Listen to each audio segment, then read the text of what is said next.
Sveiki visi, čia Robertas iš Vuhu LT. Ir dabar mes mokysimės Autodesk 3D Studio Max programėlę kaip renderinti. Kas yra renderinimas? Tai yra kompozicijos atkūrimas nerealiu laiku. Ką reiškia, tai to jau parodysiu. Susikurkime pavyzdinį objektą, tarkim kokią sferą ir uždėkime jai tam tikrą spalvą. Na, tiks ir ši spalva. Ir dabar, kaip jūs pastebite, mes dirbame realiu laiku, tai yra sukinėjame ašį. Susikurkime gal kubą, kad mes matytume kampus, tam tikrą atskaitos sistemą, kad mes matytume, kad objektas juda. Mes, aišku, orientuojame savo erdvėje, orientuojamės, modeliuojam realiu laiku. O kai mes atkuriam kompoziciją, kompozicijos paveikslėlį arba animaciją, mes jau nebegalime matyti realiu laiku, nes pats realiu laiku valdymas labai daug resursų sunaudoja. Taigi Maxas nespės atkurti kiekvieno kadro taip jau kruopščiai kaip surenderintas vaizdas. Taigi spaudžiame F9 arba šią ikonėlę ir mums surenderins galutinį vaizdą. Štai kaip atrodo galutinis vaizdas. Aišku, galime pasikeisti mes tą juodą nuobodų foną į kitas foną, spaudžiam Rendering, Environment ir pasirenkam kokią nors spalvą baltą ir dabar mūsų scenoje atsiras baltas fonas. Renderis iš karto surenderina mums su šešėlis, spalvom, shaderis ir taip toliau. Taigi, to jau galiu viską jums parodyti, spaudžiame Lights, įkeliam kokią nors tai šviesą, spaudžiame Omni. Na štai, matome, kad mūsų šešėlis krenta iš anos pusės, o shade'as pačiava. Ir spaudžiame F9 ir mūsų šešėlis ir atspindys iš karto surenderinamas taip, kaip buvo.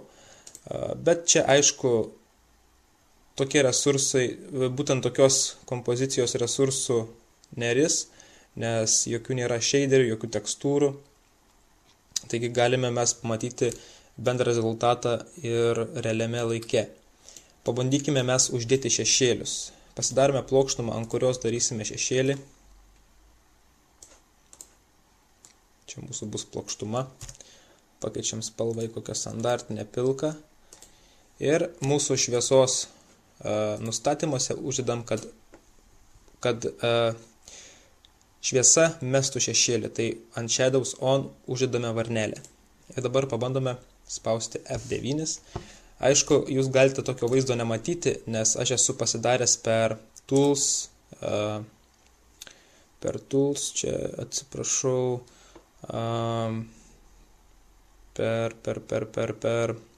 per vienus nustatymus esu pasidaręs, kad mano Maxas darytų daugiau resursų ir atvaizduotų sceną realiu laiku, kuo tikroviškesnį. Na, bet čia jau priklauso nuo jūsų kompiuterio resursų. Jūs galite uždėti tą šviesą, kad mestų šešėlį, bet nematyti šešėlio, bet paspaudus F9 ir surenderinus galinį vaizdą, mes matome galutinį vaizdą. Dabar mes naudojame defaultinį scanline renderį, bet mes galime naudoti ir labai žymiai advanced, tai yra jau aukštesnio lygio renderį, taigi galime pabandyti surenderinti su aukštesnio lygio renderiu, tai yra Mental Ray. Spaudžiame Rendering, Render Setup. Būtent šis renderis ir jis jūsų kompiuterio resursų žymiai daugiau, bet nepalyginsite, kokį rezultatą jisai gali padaryti nei defaultinis Scanline renderis. Spaudžiame Assign Renderer ir nusistatome Mental Ray. Dabar parodysiu jums tikrai nesveiką rezultatą. Spaudžiame šviesas, Systems, Daylight ir sukūrėme dienos šviesą. Kad šešėlis kristų iš anos pusės. Truputį padinam plokštumą. To jau parodysiu skirtumą, kaip atrodo defaultinis ir kaip atrodo Mental Ray renderis. Aišku, jis resursų žymiai daugiau ir renderins žymiai ilgiau, jeigu gera scena paruošta, gal netgi normalus galingas kompiuteris 8 GB RAM gali renderinti netgi ir pusę dienos vieną kadrą, tai jūs įsivaizduokit. Spaudžiame ant mūsų šviesos, kurią ką tik sukūrėme, ir čia Daylight parametruose nustatome, kad čia bus MR-Sun, tai yra šviesos dienos lempa šviesa, ir Skylight mes uždėsime MR-Sky, vadinu Mr. Sky, ir jis mums sukurs aplinką. Aplinka tai yra dangų, to jau viską parodysiu,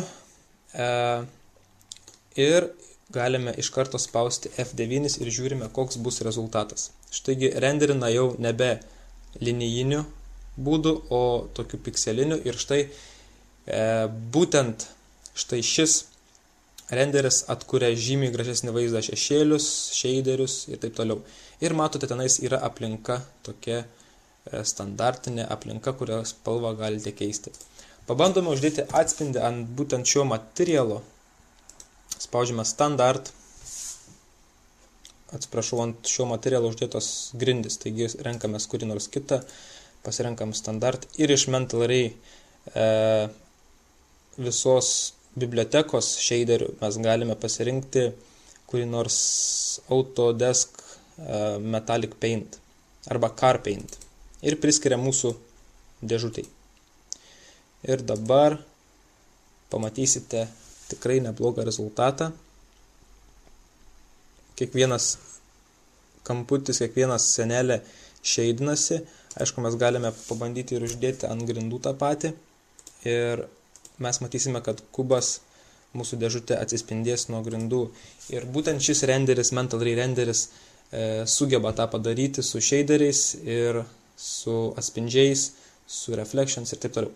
Taigi, kaip renderinti žinosite, o daugiau smulkintis mes smulkinsimės kitose pamokose, kur mokysimės būtent Mental Ray renderinimo. Na, dabar svarbiausia, jūs suprasite, ką reiškia renderinti ir ką reiškia atkurti kompoziciją iš realaus laiko į nerealų laiką. Kitoje pamokoje mes bandysime mokytis 3ds Max animacijos. Bandysime aptarti šią slankjuostę. Čia buvo Robertas iš